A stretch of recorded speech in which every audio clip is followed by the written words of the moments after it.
Facebook Live.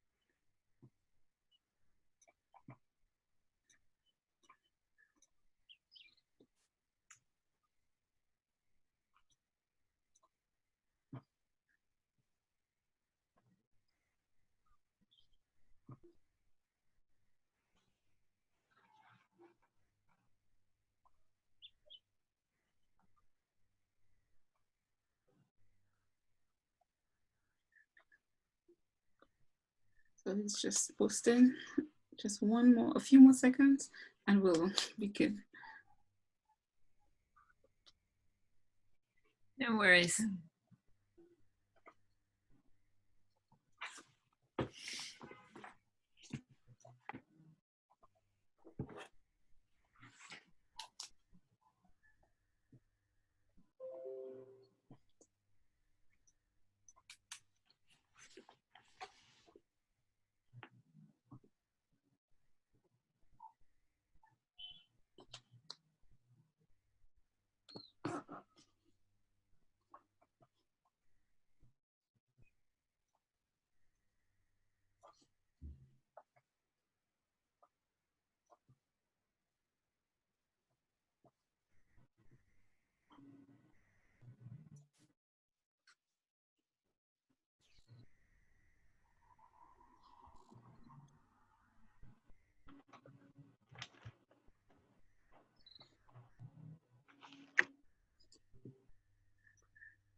You still remain money?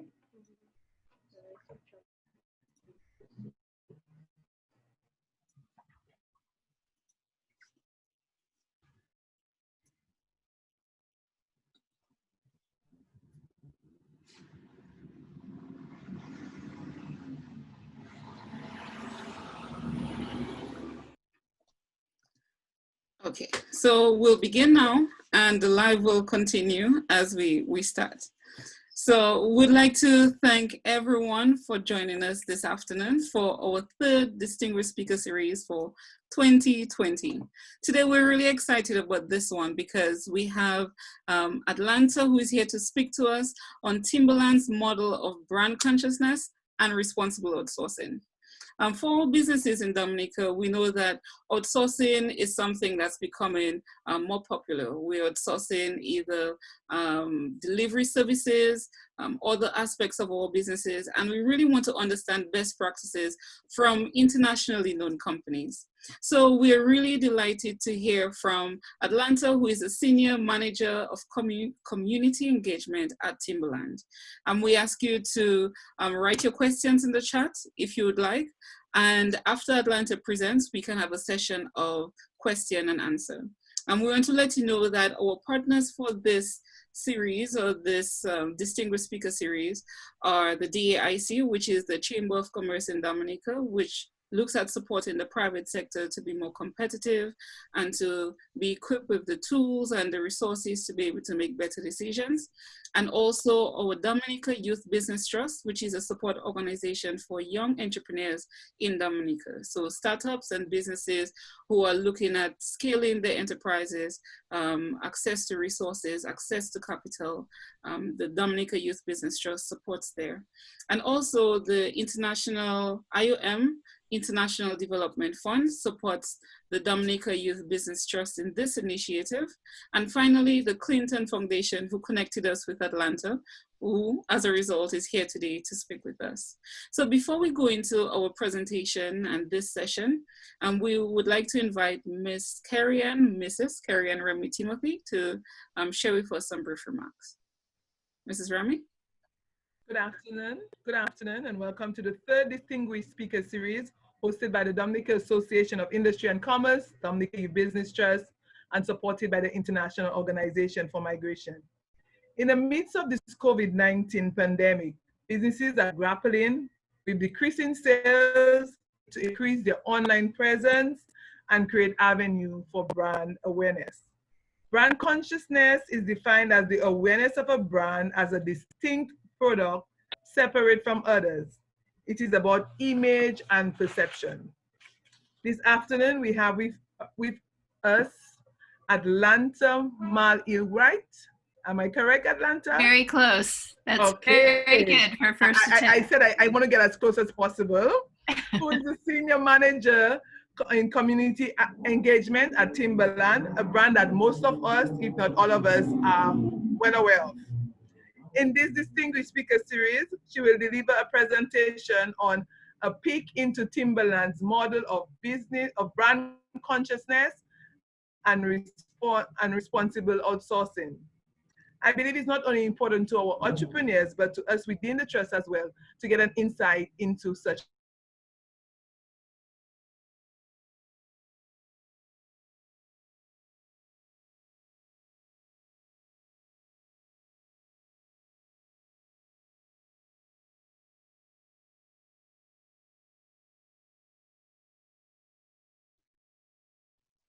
It's still saying the host has disabled screen sharing.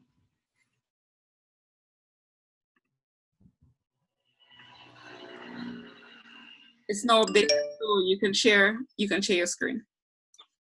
Okay, great. Host disabled attendee screen sharing. I'm still getting that message. Let me start again and see if it will let me do it. There we go. Okay. All right, so first of all, I want to thank Lizra and Carrie-Ann for having me here. It's a delight to join you this afternoon. And my plan is to go through Timberland's approach to corporate social responsibility, which we consider to be our brand consciousness, and to walk you through our approach to responsible sourcing, which isn't necessarily the same thing as outsourcing, I'm realizing, but hopefully I can answer your questions. Now, when I'm sharing my screen, I am not able to see the chat window. So, Lizra, I'm wondering if you could just keep an eye on that in case anything comes up. That feel free to interrupt me if you have any questions as we go along. Okay, sure. Great, thank you. So for those of you who don't know us very well, Timberland is a global manufacturer and retailer of boots, shoes, clothes, and accessories designed with an outdoor lifestyle in mind. We have about 7,000 employees worldwide. About 3,500 of those work at our manufacturing facility in Santiago in the Dominican Republic. So over 50% of our employee population is located there. We were a third generation publicly traded family-run business until 2011 when we were purchased by VF Corporation. You'll see the VF logo right there in the blue circle.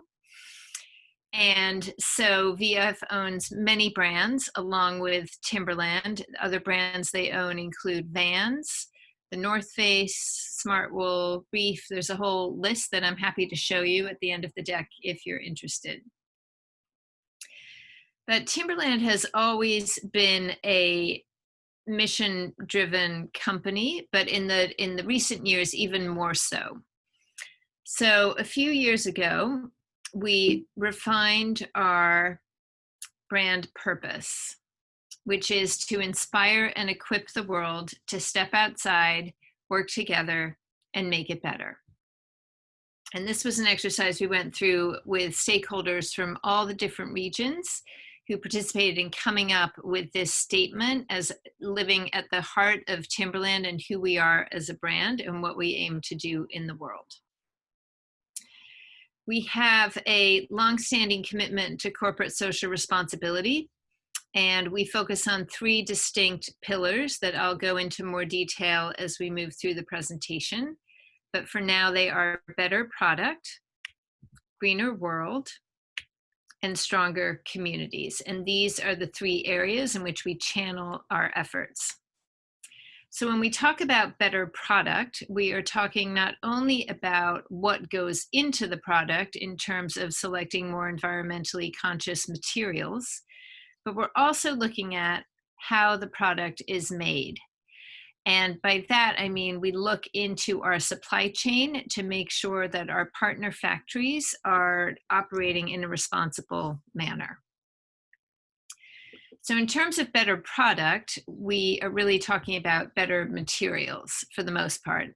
And when we create product, we look at it, we have this formula we call SPG, style, performance, and green, in that the shoe has to be a style that's attractive for people to wear and so they buy it. It has to perform and meet their needs or else it's not useful. And then we add this green component or layer into the product by using the most environmentally responsible materials we can. And in terms of those materials, we're talking about recycled PET or plastic beverage bottles that goes into the lining of our shoes and some of our apparel. We source all of our leather from gold and silver rated tanneries. Those are rated by the Leather Working Group, and they are more environmentally responsible tanners. We use organic or better cotton in our products. So better cotton is something that is certified as part of the Better Cotton Initiative, which is cotton that is grown with a more efficient use of water and pesticides. So it is less resource intensive than conventionally grown cotton. So we use better cotton or organic. And recycled rubber is another component that we use generally in our outsoles. So those are some of the materials that we're talking about when we reference better product. We have these on our website. We have all of our goals listed publicly, as well as our up-to-date results. Now, we just released our 2019 results, and I didn't have a chance to update the deck, but if you go on our website, you will see all of our goals in terms of better product and how we are performing against those, whether we're doing well or not so well. You can dig into the details on our website. Transparency has always been a key value of the company, especially since 2008, when we started putting our reports, corporate social responsibility reports, not annually. Prior to that, we would publish them annually, but after 2008, we would post them quarterly in real time on our website so people could get up-to-date information about how we're tracking. So when we talk about responsible supply chain, and I realize I forgot to delete that slide because I redid it. When we're talking about responsible supply chain, our supply chain is generally managed by our parent company, VF. And they have 4 pillars to responsible sourcing, which is worker rights and safety, product stewardship, worker and community development, and environmental sustainability. And this is really a key part of the business because Timberland product is manufactured in over 300 factories around the world. And in terms of the workers who touch our product, we're talking about almost 250,000 people. So not insignificant. And we want to make sure all of those workers are working in an environment that is fair, safe, and non-discriminatory. So I just wanted to take a deeper dive into worker and community development, because I think this is something that I feel particularly proud of for our company.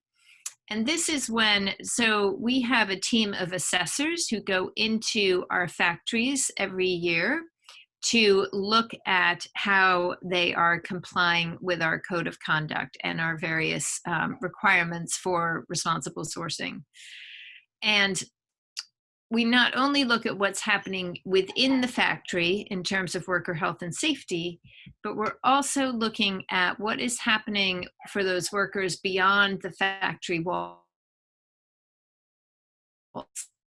Result of taking time with the workers without management present and doing an assessment of community needs, we make contributions in various worker communities, like bringing fresh water, drinking water into communities, focusing on health and nutrition of our workers by providing on-site medical care or on-site daycare for our workers who have kids that they need to have watched, and also childcare and education. So we make investments in the communities beyond the factory itself to support workers in the community where they live and work. I'm happy to discuss that in more detail if you like. So in 2018, VF Compliance conducted 495 audits of different Timberland suppliers, and 96% of those were rated accepted or developing. And what we mean by developing is that they may not have checked, they may not have met every single standard that we have, but we have an agreement in place with the factory that we will work with them to bring them up to our standard. It is only after that process, if the factory is not complying, that we will leave a factory. But so our commitment is really to work with suppliers to bring them up to better standards. And just, this is again in 2008 when we became more committed to transparency, and the tools were there in terms of our website. We were one of the first companies to post our factory list online. So there's full transparency about where all of our product is manufactured around the world. When we talk about greener world, which is the second pillar of our CSR agenda, we talk about three things: resource efficiency, obviously minimizing our environmental footprint as best we can. We talk about urban greening and tree planting.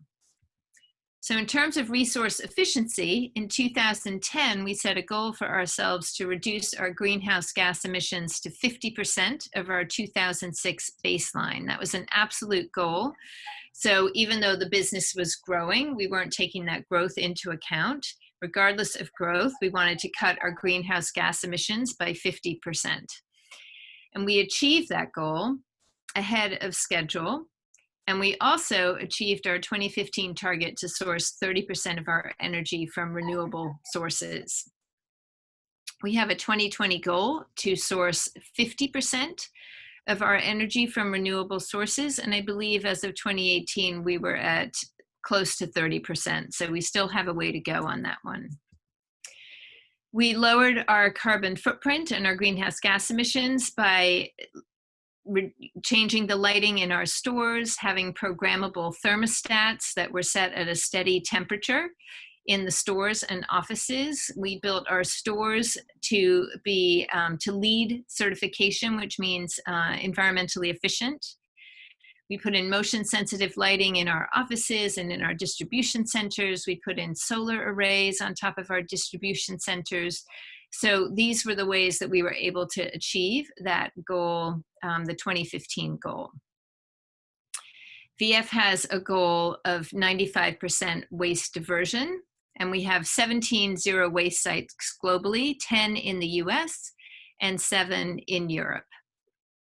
Again, all of our goals are posted on our website, and you can see how we are tracking against them. Urban greening is the second piece of our Greener World pillar. And so we have a commitment in North America to create or restore 500,000 square feet of urban green space by 2023. And this is important because we are an outside brand. That's our sort of brand legacy and our history. We sort of came onto the market as a company that built a boot that could tackle any weather, any situation.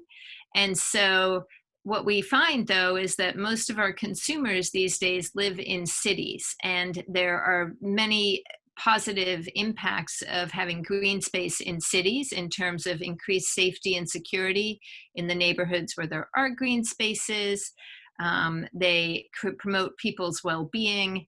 And so we have this commitment to create and restore green spaces generally in underserved communities in cities around the United States. So these are some of the cities where we've been active in that arena. Our colleagues in Europe have also been working on urban greening in Milan, London, and Madrid, and our friends in Asia have been working on it in Taipei. The big initiative for us these days, which we announced last year, is that we made a commitment last September to plant 50 million trees in 5 years. The company has a history of planting trees. Our logo is a tree. And so we wanted to continue some of the work we'd been doing, but really amp it up and make a significant difference. And so this is one of the current goals that we are working towards. The major tree planting commitments that we have are to plant trees in Haiti, in China, in the Dominican Republic, and in Africa. And here are some of our tree planting partners. So in Santiago, where our manufacturing facility is based, we have a partnership with the Las Lagunas Ecological Park, and they are working with us to plant trees in the DR and share them with communities who need them. So stronger communities, this is the third pillar, and it's really based in our commitment to community service. So in 1992, we instituted or introduced our Path of Service program, which offers our employees 40 paid hours every year. Full-time employees get up to 40 paid hours each year to serve and volunteer in their communities. We have 2 global days of service that aren't happening right now because of the COVID situation, but we generally have an Earth Day event globally in the spring, and we have our own Servapalooza event every year in the fall. In North America, actually, as a result of the recent racial unrest in the country, we are introducing a 3rd service day in North America that will specifically address racial and social justice, and we are making plans to bring that to life. But most of our employees around the world participate in those 2 pillar events. And in North America, hopefully most will participate in the 3rd day that we plan to introduce later this year or early in 2021. We have service happening all over the world in different ways. You can see some of the pictures here, and service around the world is driven by a team of ambassadors that we have. We call them the global stewards. And so it's a volunteer role where we have 1 employee per location, per country. In the DR, because we have so many employees, we have 3 stewards there. But they volunteer above and beyond their regular job responsibilities to drive service and CSR education in their locations. And without having that ambassador program, none of this, it would be very difficult to have the type of impact that we're having around the world without them.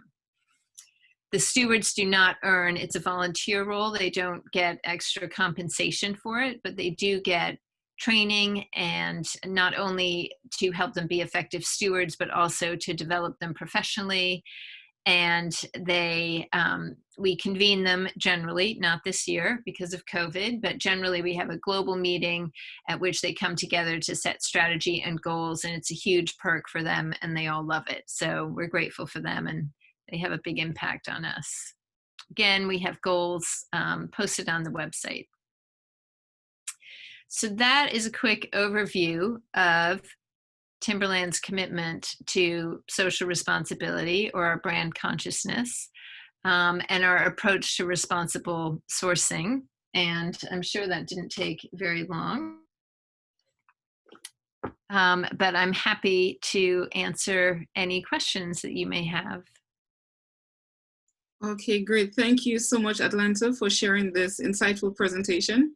And like we're seeing a comment from Nadia, it's more than just a logo, but it's the whole consciousness behind it. Nadia, yes?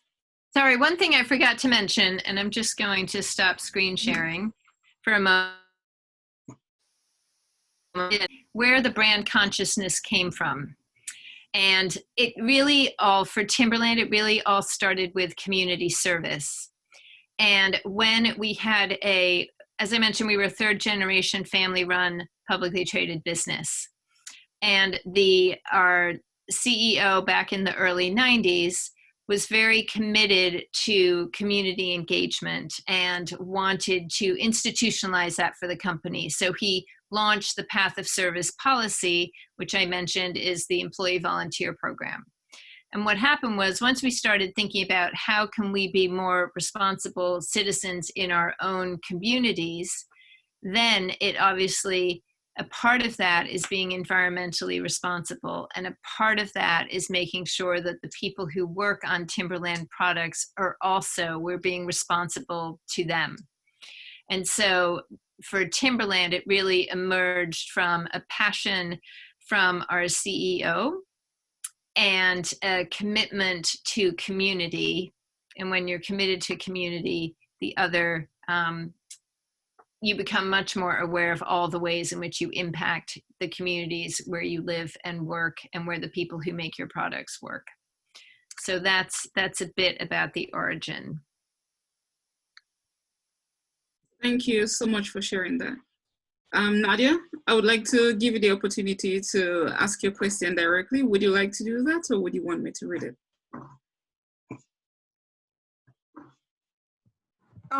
Good afternoon, everybody. No problem, Lizra. I definitely can speak to it because I had actually two questions. So I could, at the moment, just relate to both of them.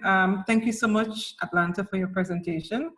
I believe, of course, it piqued my interest, primarily because I know that most persons associate branding to just having a logo, but it's a lot more than that. It's actually building an experience and building consciousness. So I'm happy that you actually walked us through what Timberland is doing. So one of the questions I had was actually whether the idea of branding and brand consciousness arose with the initiation of Timberland, or whether it was something that was revisited along the way when production peaked, and whether or not it is critical to revisit branding or brand consciousness as the market evolves and things change, new products on the market or consumers' preferences change. That's the first question. All right, so to answer the first question about where it came from, it did not start at the very beginning. The history of Timberland is that Nathan Swartz was a Russian immigrant to the United States. He started a shoemaking company, or had a share in it, and then took it over. And he created the first waterproof boot. And they were a private label company, which meant that they would create boots and other footwear and sell them to other stores that would put their own label inside of it. And when the boot, so it started with the boot. When Nathan passed the company to his son, Sidney Swartz, we talk about Sidney in terms of building the brand. So it was really around 1973 that the Timberland brand was born. And Sidney's idea was that you put our branding on the outside of the boot and create a whole brand to help sell the boots. And Nathan's thought was, no one's going to want the boot when it has a mark on it. And Sidney's thought was, no, that's why they're going to want the boot, because of the mark. And so Sidney really, over 20 years, from 73 to 93, really built the brand. And then when his son, Jeff Swartz, came along, he's the one who really institutionalized a lot of this, what grew into our CSR agenda. So when we talk about the history of Timberland, it really started with the boot and Nathan, the first waterproof boot. Then we talk about brand, and Sydney introduced the brand. And then the next chapter is really belief, with Jeff Swartz, Nathan's grandson, really introducing what grew into our CSR agenda. So we did not come out of the gate with a brand. And then your second question, remind me what it was about consumers and... Well, actually, it was part of the first question, but it is related to whether there is a need to revisit branding as consumer preferences changes and as new products emerge on the market. Yes, I mean, I think over the years, you know, the logo and the font of our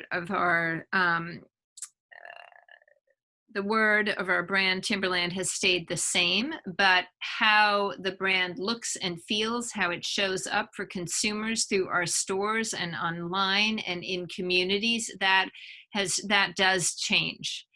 You know, if you look at sort of the history of the company, for instance, initially we were very much of an outdoor brand, right? To equip you to have outdoor adventures.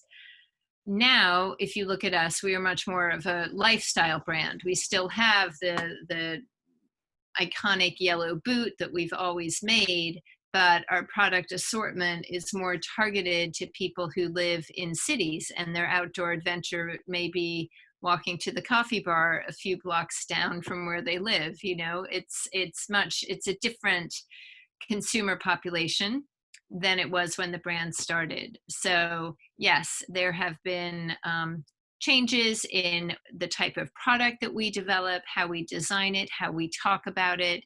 That definitely evolves over time. But the logo itself and the you know, the brand font and that type of thing has not changed.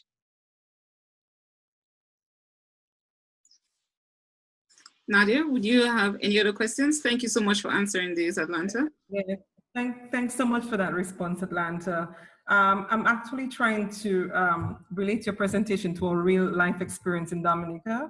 And I'm hoping that you do know that a lot of the products that emerge from Dominica are very small scale, some of which are artisanal, operating at a cottage level. I'm trying to understand, how do we transcend a branding of an iconic brand like Timberland, which has the reach and the potential and the scale, to a small manufacturer in Dominica who does not have that level of scale and reach, and of course, who does not understand how critical it is to include branding as part of their whole experience in product development. Yes, well, that can certainly be challenging. I recognize that. One of the things that we do offer is, as you know, we want our employees to use their service hours. And so in the past, sometimes I've had members of our marketing team invited them to design logos for some of our nonprofit partners, and they will use community service hours to do that. And so that is a potential resource if you are looking for some support in creating a brand identity. Generally, it's for a nonprofit organization, however, but if, you know, it's a fair trade operation that you're running, maybe we could explore something like that. So, Great. Great. So Atlanta, I have a question in terms of Timberland and its brand. Has there ever been a situation or a time when your brand was negatively hurt, and how did you deal with it? What steps did you take to bring back the value of the brand, of your brand, to your customers? I mean, it's interesting. There are some negative urban myths about our brand. They've never been sort of overwhelming, like nothing I would say with national attention, right? But there are pockets of people who believe them to be true. And I think to those we don't generally respond. We just put our best foot forward, and we rely on transparency about what we're doing. I mean, there is a time actually I can think about when Greenpeace was unhappy with us because I have to remember the situation now because it was years ago, but they were sharing negative stories about us because there were ranchers, cattle were destroying the Amazon to create grazing for their cows. And they believed that one of our leather suppliers was getting hides from one of these ranchers who was cutting down the Amazon, which obviously is something as a brand that we would not support or want to have anything to do. And in that particular situation, we had a meeting with Greenpeace. We went straight to them and talked to them about what was their information, what was our information, how can we prevent this from happening in the future? And we worked out a situation that worked for both of us. So I think in general, so the urban myth situation is something where we don't give it a lot of airplay because it's sort of showing up in pockets and it's not taking over. But when an organization like Greenpeace comes at you, our response is generally to meet with them, to hear their concerns and to look at what we can do together to make it better. Okay, great. Thanks for this response. Mm-hmm. Okay, there's another question on the chat. Was there a public cleaning up of what they said? Oh, you mean did Greenpeace? Yes. Come back at it? I mean, I have to remember this was literally years ago now. And I think I would think that there would have been some arrangement around that, but I can't remember. I can't recall for sure. Okay, sure, understood. Are there any questions that anyone would like to share via the chat, or even those who are tuned in via Facebook? If you include your question, we could address it here on the live. Okay, Maxine, see your hand is up. Yes. Yeah. Hi, Lizra, and hi, Atlanta, and Hi. good afternoon to everyone else. Welcome, Maxine. Thank you for taking the time to speak with us this afternoon. I wondered, sort of following on the last scenario and on Lizra's question, and the whole issue of branding and having such a strong identity, whether you have, let's say, a policy that actually addresses how you deal with negative press, how you deal with rumors that may come up that could seriously affect your business. Because I mean, the strong branding gets you into people's heads in a certain place, but it also makes you kind of an easy target if you do happen to, even without knowing, sometimes get involved in something that is against your brand image.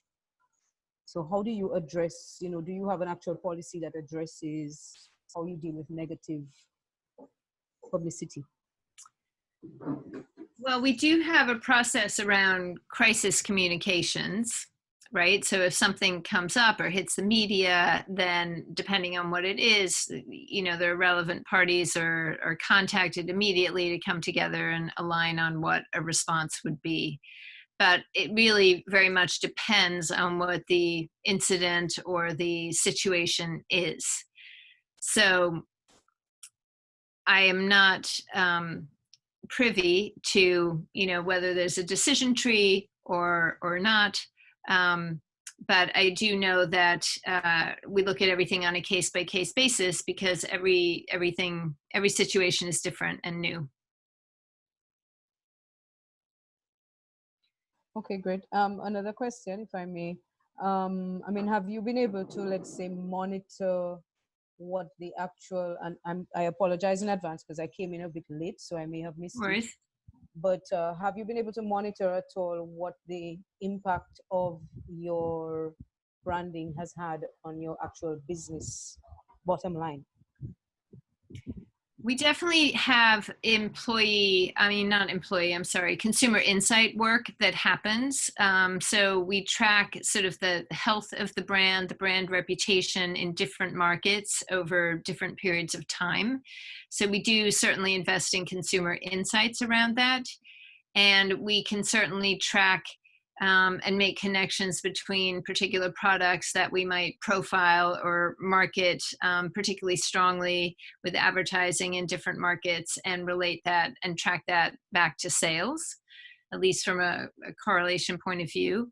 So, I mean, we do have tools like that available to us.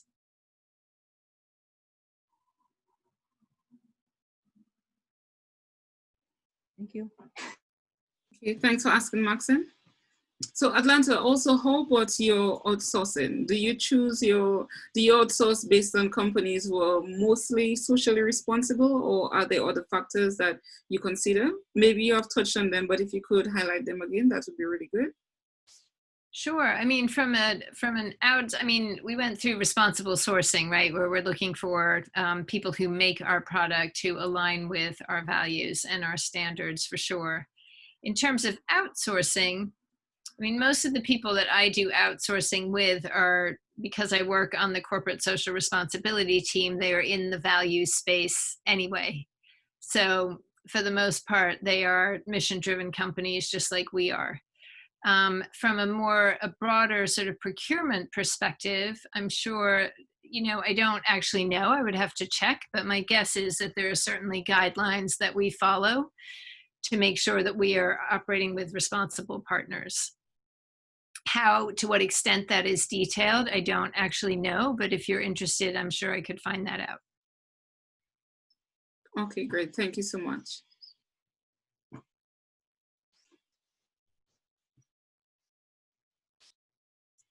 Are there any other questions from our participants via Zoom or Facebook?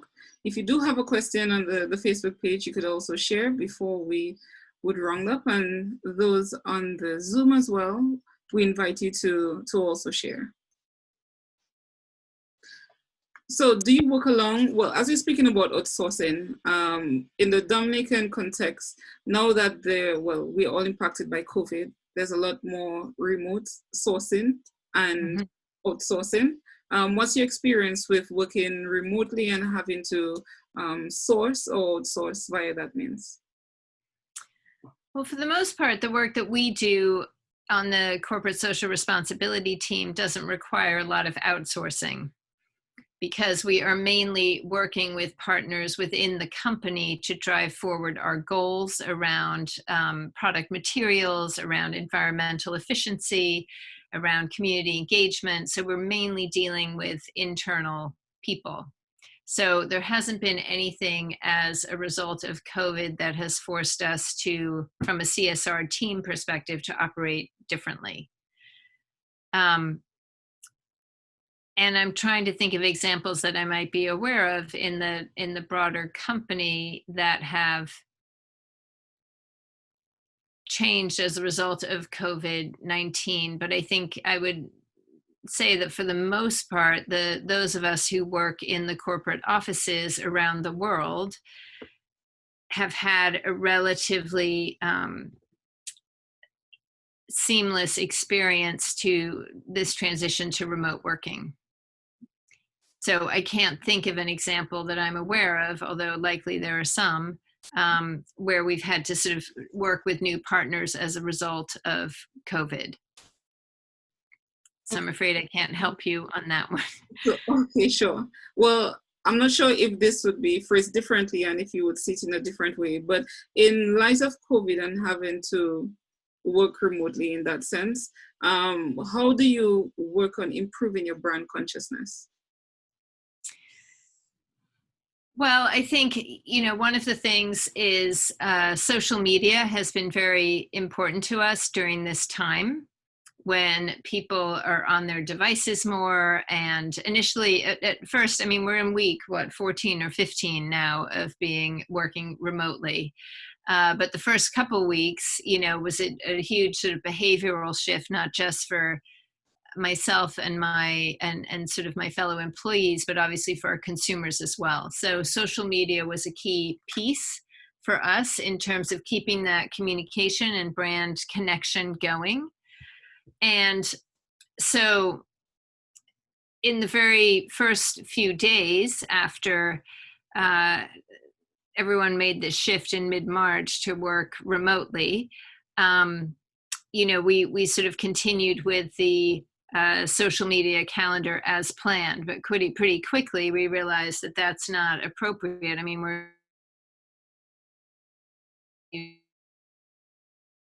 challenges, and so we needed to communicate different. Look at our Facebook posts or Instagram stories, well, not the stories, but the posts there. Over time, you will likely notice a shift in communications where we become more talking specifically about how we're addressing COVID, how we're supporting people with COVID. And so there's definitely been a communications impact from that. We shared resources, for instance, for our consumers who might want to support their communities virtually. We had some links to partners of ours that have many resources for how people can serve different communities from home via their computer. We shared information about various product donations that we made to frontline workers, both in Asia and the United States. We had a fundraising effort in partnership with the VF Foundation, which is VF, again, our parent company, had made a donation to Global Giving to support their global coronavirus relief fund that was supporting communities that were particularly hard hit by the virus. And we offered our employees and consumers access to a foundation match. So for every donation they made, the foundation was matching it 2 to 1. So if you put in $10, they would put in 20. And so there was a lot of communication and dialogue internally about what is a robust response to COVID, and more recently to the racial unrest in the United States. So again, you'll see some communications there around what we're doing to address those challenges that we face here. Okay, great. That's quite interesting. Are there any questions from reaching out again to our participants on Zoom, via Zoom or Facebook? If you have any questions, we're just about rounding up, and we'd like you to share if you would like Atlanta to answer anything on Timberland's brand, as we'd say she's the expert on brand consciousness and responsible sourcing for Timberland. Great. So I just want to highlight a few things that you said to ensure that those who are joining us now would be able to understand. You spoke about ensuring that Timberland could make a better product and a greener world. You spoke about what is a better product and looking at style, performance, and also ensuring that it's green. But you also spoke about having passion from the CEO, because the CEO also led with passion. So for small businesses in Dominica, it's important that there's passion from the business owner, and ensuring that that passion can be driven to the employees and to customers as well. You also spoke about a shift in communication, ensuring that your communication was aligned with what's happening at the time, but also sharing resources to your customers and to your employees, ensuring that everyone would be able to benefit from that. So one of the interesting things you mentioned is how you've even had the campaign where you matched the 2 to 1, so that if employees or customers would want to share to any special charity or case of their choice, and you would also help to support them. You spoke about— it was to a particular charity. Yeah, okay, that particular charity. So it could be an idea for other businesses if they wanted to support or have any initiative in that way. You spoke about workers' safety and their rights, ensuring that workers are always safe, because that would ensure that your brand is aligned with being conscious and environmentally friendly, and also product stewardship, ensuring that your product meets the needs of the customers, but also it operates in the best way possible. You spoke about environmental stability or sustainability, sorry, ensuring that you use the right resources or raw material. The leather, you spoke about the leather, ensuring that the leather is from gold or silver, persons who are top of the line in the leather industry, but also using PET bottles to line your product. So less waste and ensuring that you can recycle as much as possible. But one of the important things you also mentioned is not just sharing your highlights annually, but quarterly, so that persons can see how your brand is moving and be able to trust the brand even more, because that transparency is extremely important. If there are any last questions, just making a plug for anyone who's looking now via Facebook or via the Zoom chat. If you can share your final question, Atlanta would be able to answer. But Atlanta, we ask you to give any last words, any final words, and summarizing what you said and giving a push and encouragement to our small business owners, our young entrepreneurs on the key things that they need to understand from responsible outsourcing and brand consciousness. Well, we know that there's a growing number of consumers in the United States and around the world who want to purchase responsible products, that's important to them. They want to purchase from brands that they trust. So anything that you can do to earn that trust, transparency is one piece of it, but not the be all and end all. I think it's important, particularly at this time. So, if you are thinking about identifying a corporate responsibility agenda or cause that is relevant to your consumer and to your brand, I think now is the time, and it will only become more in demand in the future. There's a lot of research with millennials and Gen X consumers that are saying that they are feeling more passionately than consumers before them about supporting responsible business. So I think there's a huge opportunity, particularly for new entrepreneurs, to seize the day and to create, a brand ethos for yourself. I mean, it has to be substantiated with real commitments and real processes and real transparency around where you're doing well and where you're not doing well. But there is, I believe you will be rewarded in consumers who will become more loyal to your brand and become advocates for your brand as well. Great. Well, we'd like to thank you, Atlanta, for this insightful presentation. We look forward to sharing your presentation, your PowerPoint presentation with the attendees, if possible, so that I'll send it to you. Great, thank you so much, so that they can see the highlights of what you shared. So if anyone would have any questions subsequently, you could share with us via our DIC email, so that we could reach out to Atlanta and she could provide any update. Atlanta, I'm putting you on the spot, but I believe that you would be willing to support our listeners That's fine. Running anything. Yes. So Yes. Once again, we thank you and your entire team for supporting us in our third Distinguished Speaker Series. And we look forward to engaging with you where possible again. And we invite all our attendees, those who joined us for this session via Zoom or Facebook, to stay tuned to our Distinguished Speaker Series, where we connect you with experts in their fields internationally, so that we can learn best practices and enhance how we do business in Dominica. So once again, Atlanta and DYBT, IOM International Development Fund, and the Clinton Foundation, thank you also for making this partnership possible. Thank you all, and thanks for this opportunity, Lizra. It's been fun. Great. Have a great day. All right, you too. Bye-bye. Bye-bye. Thank you.